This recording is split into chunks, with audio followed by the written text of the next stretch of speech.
BJP के अंदर खाने में इस बात को लेकर जरूर चर्चाएं चल रही होंगी कि जिन नियमों के तहत आपने देखा कि चाहे लाल कृष्ण आडवाणी की बात की जाए या फिर हम मुरली मनोहर जोशी की बात की जाए, जो एक समय बीजेपी के सबसे मजबूत स्तंभ में से एक थे, उनको जिस तरह साइडलाइन कर दिया गया, तो ऐसे में क्या मोदी जी का भी अब जो है पॉलिटिकल करियर यहाँ पर खत्म होता हुआ दिखाई पड़ेगा। आप जोशी के बारे में शायद आरएसएस भी कह सकते हैं कि उनको आगे बढ़ा सकता है और यहाँ पर अगर बीजेपी अध्यक्ष बनते हैं तो कहीं ऐसा ना हो जाए कि पीएम पद को लेकर सीधी टक्कर अमित शाह के साथ में उनकी होती हुई दिखाई पड़े।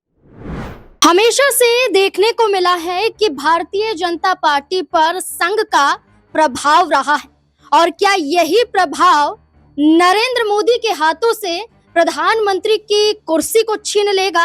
क्या अब नरेंद्र मोदी जी को प्रधानमंत्री कुर्सी को छोड़ने के लिए अब अपनी विदाई तय कर लेनी चाहिए? दरअसल एक बड़ा बयान सामने आया। यह बयान था आरएसएस प्रमुख मोहन भागवत का और इस बयान के जरिए संकेत दिया गया। क्या संकेत दिया गया, पहले इस पर नजर डाल लेते हैं। देखिए, बड़ी बड़ी हेडलाइन में लिखा हुआ है कि आरएसएस चीफ बोले नेता को 75 साल की आयु में रिटायर हो जाना चाहिए। 5 साल पहले भागवत ने कहा था ऐसा और अब फिर से वो दोहराते हुए नजर आ रहे हैं। देखिए, यहाँ बड़ी लाइन है जिसमें वो लिखते हैं कि आपको कोई अगर 75 साल होने पर बधाई देता है तो इसका मतलब है कि आपको रुक जाना चाहिए, दूसरों को काम करने का मौका देना चाहिए। ये आरएसएस प्रमुख मोहन भागवत के बयान है। लेकिन जहां आरएसएस चीफ के ये बयान सामने आए हैं, लेकिन इस बयान के विपरीत भारतीय जनता पार्टी में मौजूद वरिष्ठ नेता और केंद्रीय गृह मंत्री अमित शाह के बयानों का जिक्र करें तो वो खुले तौर पर कहते हैं कि हमारे देश के माननीय प्रधानमंत्री नरेंद्र मोदी रिटायर नहीं होने वाले हैं। ये बयान, जब मोहन भागवत का ये बयान सामने आया था उस वक्त अमित शाह ने भी बड़ा बयान दिया था और उन्होंने खुलकर ये कहा था कि 75 की उम्र में भी सेवानिवृत्त रहेंगे प्रधानमंत्री, वो हटने वाले नहीं हैं, यहाँ खुद अमित शाह ने कहा था। और इस बयान को लेकर सवाल ये उठ रहे थे कि क्या अमित शाह आरएसएस के बयान पर पलटवार ही नहीं बल्कि क्या उन्हें चेतावनी दे रहे हैं।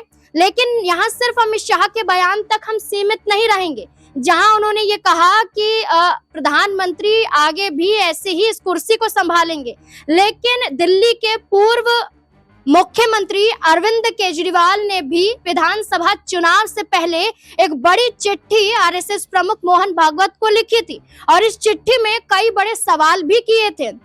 लेकिन सवालों ही सवालों में उन्होंने एक बड़ा जो सवाल पूछा था वो आज फिर से दोहराया जा रहा है। देखिए, आपको बता दें कि जहां अरविंद केजरीवाल ने सवाल पूछा था, ये सवाल था कि आप सबने मिलकर कानून बनाया था कि 75 साल की उम्र के बाद बीजेपी नेता रिटायर हो जाएंगे।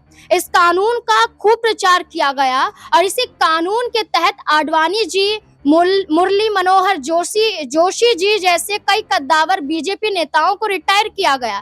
पिछले 10 सालों में इस कानून के तहत अन्य कई बीजेपी नेताओं को रिटायर किया गया, जैसे खंडूरी जी, शांता कुमार जी, सुमित्रा महाजन जी जैसे चेहरों को भी यहाँ पर रिटायर किया गया। अब अमित शाह जी कहते हैं कि वो कानून मोदी जी पर लागू नहीं होगा।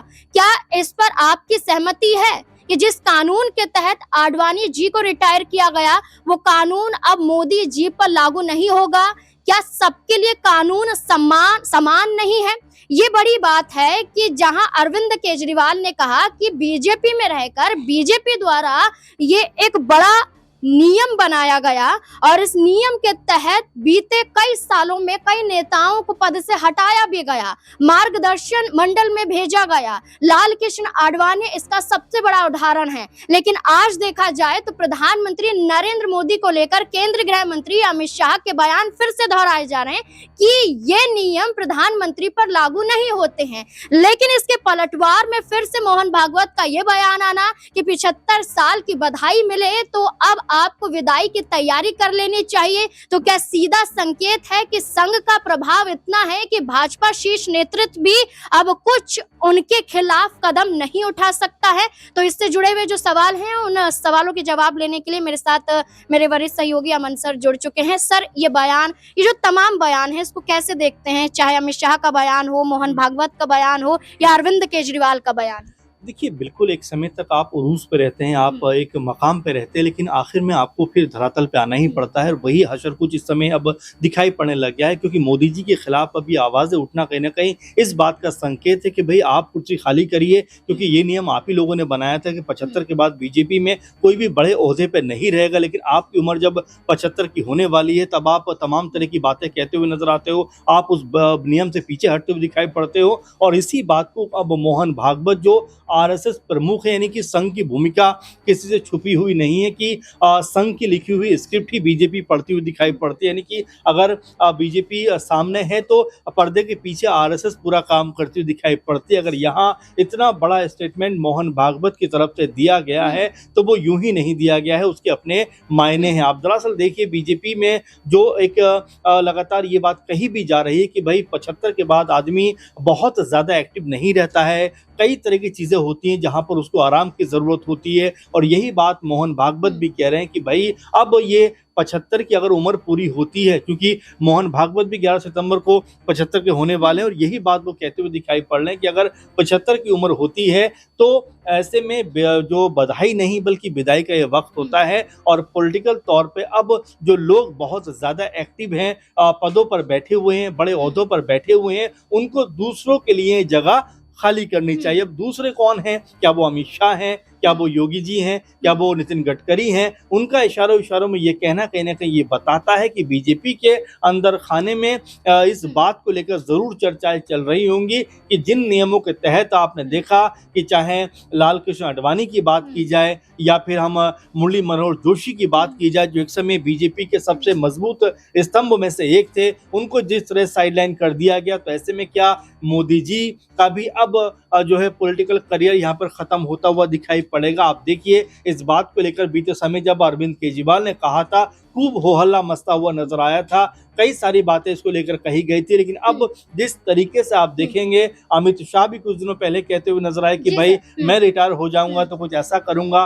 फिर वही मोहन भागवत का ये बयान कि भाई कुछ लोगों को 75 के आसपास आते तक रिटायर हो जाना चाहिए। तो क्या अमित शाह ही अब अगला चेहरा होने वाले हैं? अगले चेहरे का आपने जिक्र किया, लेकिन यहाँ एक और बड़ा सवाल बन जाता है कि खुद आरएसएस चीफ 75 के होने वाले हैं, प्रधानमंत्री भी 75 के होने वाले हैं। तो मोहन भागवत का कहीं ना कहीं ये कदम इसलिए तो नहीं उठाया जा रहा है कि वो भी जा रहे हैं और तो प्रधानमंत्री को भी कुर्सी छोड़ देनी चाहिए। लेकिन संजय जोशी का जिक्र करेंगे। संजय जोशी जो गुजरात में नरेंद्र मोदी के साथ एक बड़ी जोड़ी देखी जाती थी, लेकिन ऐसी खटपट हुई मुख्यमंत्री कुर्सी को लेकर कि आज कट्टर दुश्मनों में गिने जाते हैं। और संजय जोशी प्रधानमंत्री से कम उम्र के हैं, तो क्या उनका नंबर भी या राष्ट्रीय अध्यक्ष के साथ साथ कोई बड़े पद तक? अध्यक्ष का जिक्र आप कर रहे हैं, जाहिर बात है कि अगर हम बीजेपी को देखें, 2023 जनवरी से ये पद लगातार आगे बढ़ाया जा रहा है, क्योंकि 3 साल का कार्यकाल होता है अध्यक्ष पद का। आप देखिए, 2020 में जेपी नड्डा बीजेपी के अध्यक्ष बने,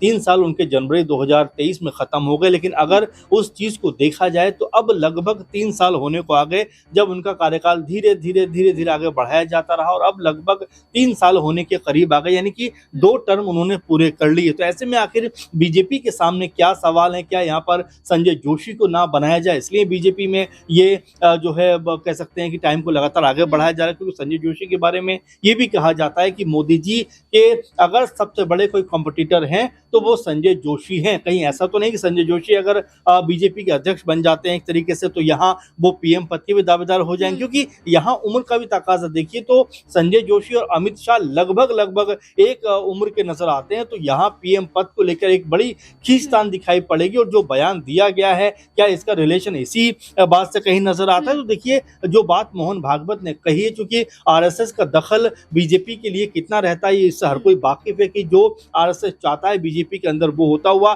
दिखाई पड़ता है, चाहे मुख्यमंत्री बनाए जाने की बात हो या कह सकते हैं पार्टी अध्यक्ष बनाए जाने की बात हो। जो भी नेता इस पदों पर बैठते हैं वो लगभग उनका 90% नेता ऐसे मानकर चले जिनका बैकग्राउंड आरएसएस का होता है, तो यहाँ आरएसएस की भूमिका से इनकार नहीं किया जा सकता। और जो जिक्र आपने कहा है संजय जोशी का, जाहिर बात है कि मजबूत नेता के तौर पर उभरे थे, लेकिन जिस तरह के आरोप उनके ऊपर लगे उसके बाद वो साइडलाइन कर दिए गए। लेकिन अब जब जैसा मैंने शुरू में कहा था कि एक समय आदमी का जो मकाम होता है बहुत ऊंचा नजर आता है और परवाज बहुत ज्यादा ऊंची नजर आती है, लेकिन अब एक समय जब ढलान का आता है तो यहाँ पर जो उनके प्रतिद्वंदी थे उनको कहीं ना कहीं मजबूती मिलती हुई दिखाई पड़ती है। और ऐसा लगता है संजय जोशी के बारे में शायद आरएसएस भी कह सकते हैं कि उनको आगे बढ़ा सकता है। और यहाँ पर अगर बीजेपी अध्यक्ष बनते हैं तो कहीं ऐसा ना हो जाए कि पीएम पद को लेकर सीधी टक्कर अमित शाह के साथ में उनकी होती हुई दिखाई पड़े। बिल्कुल, भारतीय जनता पार्टी से राजनाथ सिंह हो, वसुंधरा राजे सिंधिया हो, राव इंद्रजीत हो, अनिल विज हो या फिर और कद्दावर नेता क्यों ना हो, लेकिन ये भी जो देखे जा रहे हैं